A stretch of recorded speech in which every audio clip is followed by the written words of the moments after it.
আসসালামু আলাইকুম। ভাবতেছি আল্লাহ যখন কোনো সম্প্রদায়, দল বা মানুষের কপালে পতন লিখে রাখেন, তখন মনে হয় তারা প্রতিটা পদক্ষেপেই ভুল করতেই থাকে, না চাইতেও ভুল হয়ে যায়। একদল ভুলে ভুলে আজ নিশ্চিহ্ন, বিলুপ্ত প্রায় হয়ে গেছে।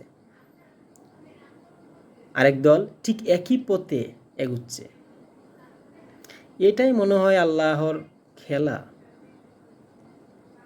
কথায় আছে, অনেক কষ্ট করে ঘর থেকে কুকুর তাড়ালাম, কিন্তু দরজা খুলে দেখি শিয়াল দাঁড়িয়ে আছে প্রবেশের জন্যে। আহ, এখনও রাস্তাঘাটে শহীদদের পড়ে থাকা রক্তের দাগও শুকায়নি, কিন্তু আমার নেতা তোমার নেতা, আমার পদ তোমার পদ শুরু হয়ে গেছে। লজ্জা লাগে, লজ্জা।